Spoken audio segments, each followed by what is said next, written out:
এটা বাদাম, এখানে দিয়ে জোয়ান দিয়ে দিই। এটা তুলসী কাঠের মালার দিয়ে। এটা তুলসী কাঠ। এইটা বরবটির বীজ দিয়ে। তাল। এই গণেশটা। এইটা তাল। এটা হচ্ছে হর্তুকি, হাতটা জলপাই, কাপড়টা ভুট্টার পাতা। আচ্ছা। বেল বেল হলো কলাবৌ, ভুট্টার পাতার কাপড়, জলপাইয়ের হাত।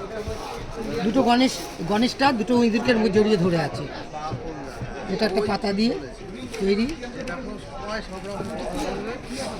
এটা দেখতে পাচ্ছেন, এটা বাদামের খোসা থেকে দিয়ে, যেটা আমরা ফেলে দিই। তুলসী কাঠের জগন্নাথ বলরাম।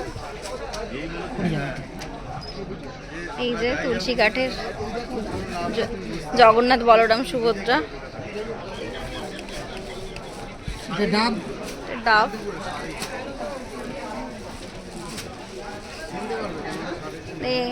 এটাই হচ্ছে হস্তশিল্প মেলা আসার সুবিধে। যে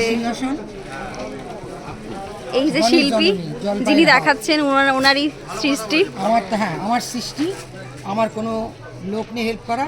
তবে এটাও বলবো, সারা ভারতবর্ষ ঘুরে এসে বলো আমি একটা দেখতে পেলাম, পাবেন একদম।